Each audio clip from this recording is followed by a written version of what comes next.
No, absolutely not. I mean, it's, we're, Coach Sweeney and myself, and we're gonna do whatever it takes to win, and any position's open, without a doubt. I mean, we've been trying to find different combinations throughout the course of the year, but it's the same sense. You got to hope that you grow through that. So I think some guys haven't been in that position before, and they're learning as it's going, and they're just having to learn the hard way on it. But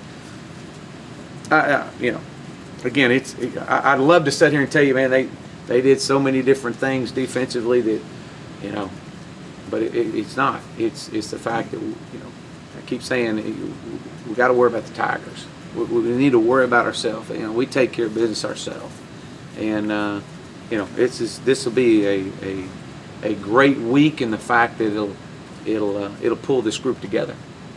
You spoke about how tough you were on these guys in practice around the season. Has your personality changed at all in practice? My personality hasn't changed any out there practice with them.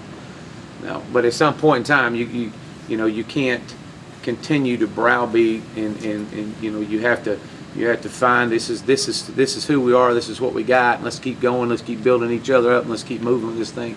But no, my personality hasn't changed any, and doesn't change on the sidelines. Doesn't change in the locker room.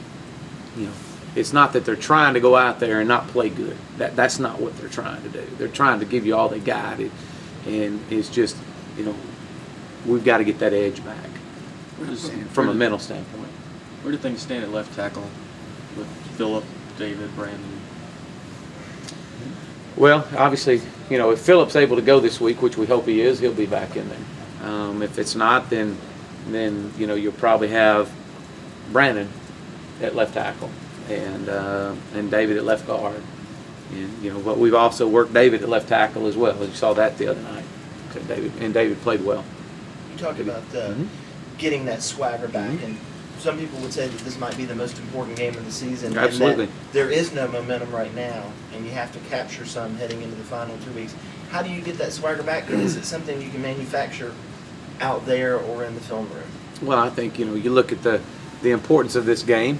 And I think you look at as we sat out here after the Wofford game and talked about the Wofford game and how disappointed we were, and we're not playing well, and we just hope that coming into the Auburn week that they would find a little bit more inside themselves, that we would, hey, this is Auburn coming in, let's get this thing back going, and we did, and we hit a roll there, and I think you're looking at the same thing right now. You got to give credit to North Carolina State. They were playing for their bowl life, and we came up there and for whatever reason it didn't work out. They definitely got us without a doubt, and you hope now that these guys have learned and see that obviously an in-state game, this is one of the goals that we've set, that coach has set, is to be a state champion, and the goals that are on our goal board, every one of them are still attainable, every one of them. And so that's the thing you're going to stress to our players, is that, look, we can still do something about this right now, but it's going to take us a refocus, a rededication, and pull yourself up, and let's get ready to go. Nobody's going to quit on them. They're not going to quit on us. Do you expect Sammy to be back for you on Saturday? Yes, I expect him to be back. He should be back ready to go this week, practice-wise. What do you know about the Carolina defense? Extremely talented. Best defense we've seen at this point in time this year. I think they're the 5th ranked defense in the country. They're extremely fast. They're very physical up front. They're very well coached. And, they've created a lot of turnovers. They've scored. I think they've scored four or five defensive touchdowns this year. So, we better be ready. We better be ready, because this is definitely a talented bunch. What positions really worry you with that? Do what? What positions? Every one of them. Yeah, all the defensive positions. Yeah, all up front. Those front four are as good as we've seen. The defensive ends are talented. They run well in the secondary. The great thing about it is our guys are going to be ready. I mean, they're going to be ready. They'll be ready to play. They'll know the type of, when they watch film, they'll know, hey, we got to bring our game. We better be on it. But they are a very talented bunch. How would you evaluate Taj's performance? Looked like he had 2 interceptions, but maybe was trying to force some throws with that big deficit in the second half. Well, I think, as you look at it, obviously he was hit more last week than he has been hit all year long in a game. But I think again you have to look at a few different things. And Taj is definitely from where he started, back in spring ball. He's grown a lot. He's really matured, but he's not playing as well as he was 4 weeks ago. He's not, and he knows it. So that's the challenge that he and I have, and going to work together with is to get back that edge that he had when he was trying to prove everybody that he was a starter here, and so that's the thing that we'll work definitely toward to get him back right. He's got to play as if he was when he started the fall camp, and the mentality, athleticism. We got video evidence to prove that this football team can play as good as anybody in the country. We've seen it. We've seen it for 8 games. It all boils down. You can say what you want to. It all boils down to protecting the football. You can look at every stat you got, but you protect the football, you got a chance to win. When you don't, your chances diminish greatly. Do you sense Taj's diminishing confidence in just at times on the field? The body language seems to be that, I don't know.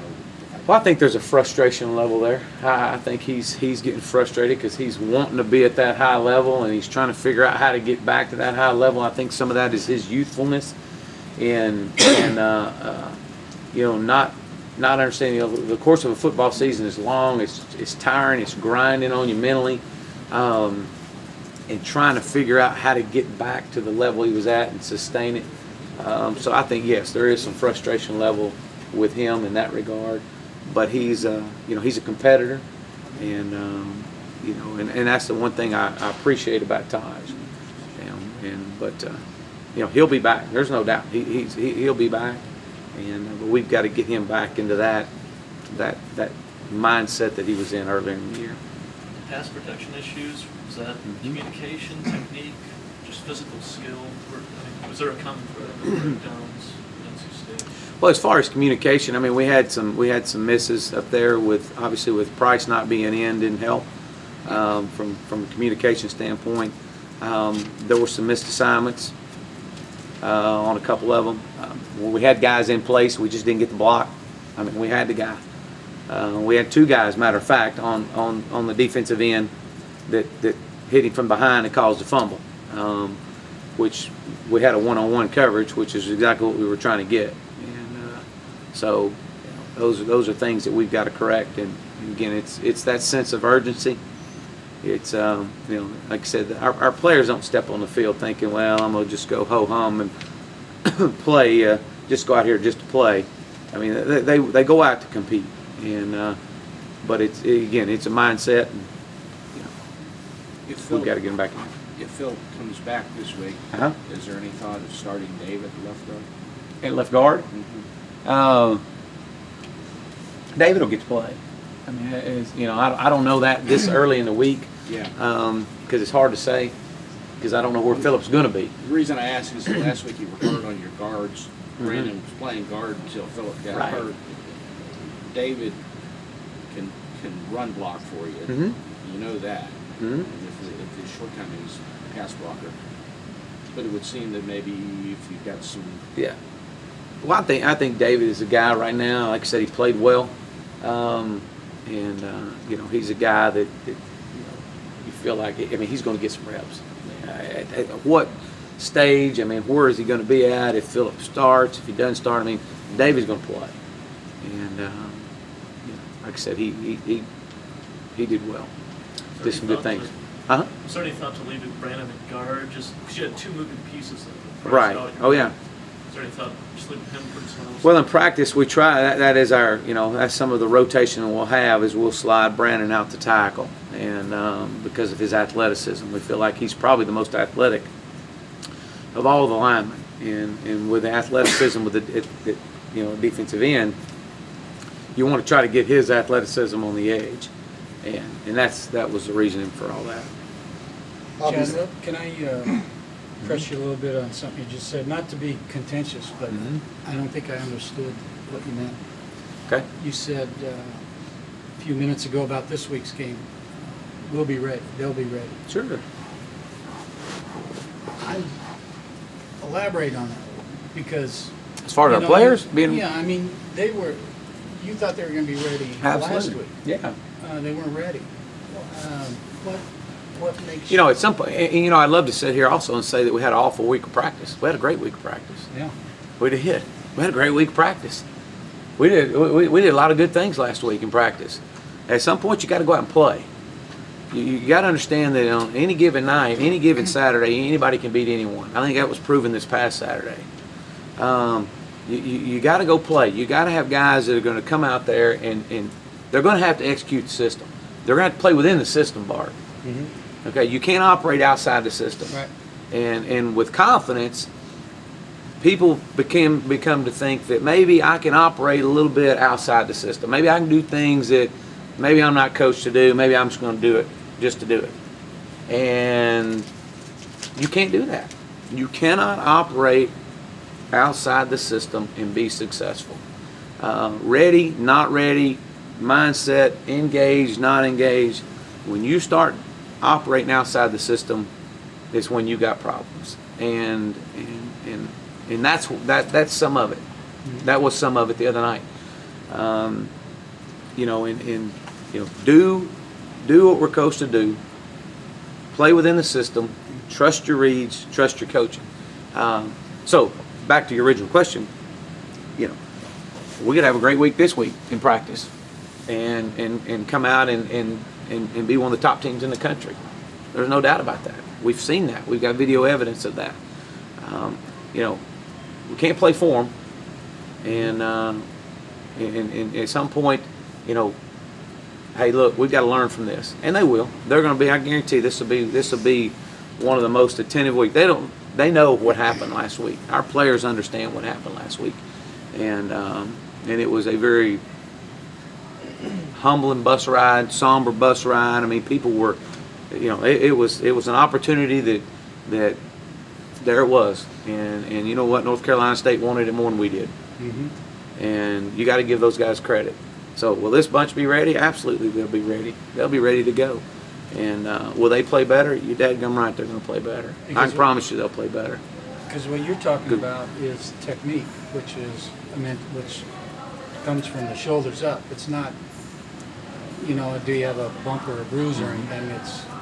Are you smart enough to remember what you're supposed to do and then go do it? Well, it's executing it. It's not whether or not you're smart enough. Our guys are extremely smart enough to do that. It's executing, stepping with the right foot, making this read for but here. If you're going away from what they've been taught, that's up It's a here. mindset, right? Yeah.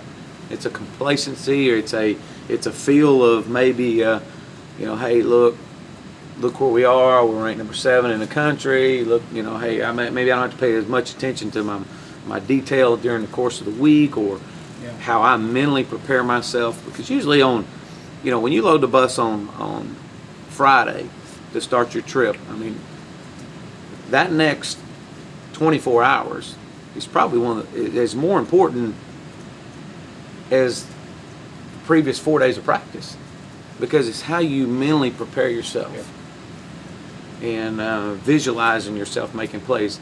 And I promise you, early in the year, guys, especially guys who are competing for jobs, were visualizing it. And all of a sudden they get their job and things have been going good, and now maybe I don't have to visualize it. Maybe I get to go, maybe I can flip on this channel and watch this, or I'm not going through my, those are things that we as coaches, they got to get right. Coach, obviously you're new to this rivalry, and you know, didn't grow up around South Carolina and whatnot. What have you heard about it and your impressions on it? Well, I grew up around college football, and I know the importance of all the rivalries, and I know just the Clemson South Carolina rivalry, and you know, like I said, being a college football junkie growing up, I mean, I'm well aware of this rivalry. Haven't been a part of it, obviously, but I know that, you know, it affects every home in this state and homes outside this state, and you know, I'm excited about it. I think this is going to be an unbelievable opportunity, you know, to go down and to play them. I mean, they're a top 10 team or top 12 team in the country, and I think it's going to be a great challenge for us. I think it's something that our guys are going to be, like I said earlier, they're going to be ready for it. If anything else, just to get the bad taste in their mouth, out of their mouth from last week at North Carolina State. I mean, you know, and coupled with the fact that, you know, a lot of these players have grew up playing against each other, whether it be Little League baseball, football, Pop Warner, the whole bit, and they were recruited together, and you know, this is going to be a great week. Anything else for Coach Morris? Just the depth. I mean, you look Uh-huh. at Dwayne Allen, turf toe. Andre Ellington misses a game, Georgia Tech, ankle, Watkins, Price. How much is, you know, Dad was concerned about depth, even probably before the season. How much is depth playing a part in this slide? Well, I think it is, you know, I think it is a little bit, and I don't want to say, you know, you use the word slide. I mean, we're not playing as well as we were. You can call it like it is. It's you know, I refer to it as you know, we got to get out of tailspin with it. You got to get our nose up, and we got to have someone spark us to get this thing rolling. And I think what you'll see is a lot of guys that are going to want, hey, look, we got it, let's go, and that's what you hope to have. But depth, how big of a concern is depth? Depth is a huge concern. I think we saw that the other night. I mean, you're having to move guys around, and you know, you got to have guys step in there. We come in there, and within the first couple of series of the game, we lose 2 more receivers, and so now you're cutting and pasting. So yeah, depth is a problem. That's not an excuse. I don't want excuses. There is no excuse. There's nothing that any player could tell me that would solve why we played the way we did. There is no excuse. We didn't do it. I mean, and that's, we got to get out of that mindset. And players, there is no excuse. We didn't get it done. And you know what? These guys are on scholarship. We got depth guys. They're supposed to be, get your job done. And but I can promise you, it'll get fixed. This is not what this offense has done prior to the start of this season, or 8 games into this season. And you know, this isn't the way it's gonna. This isn't the way it's gonna end. I can promise you that. So, anybody? That's it. That's it. Yeah.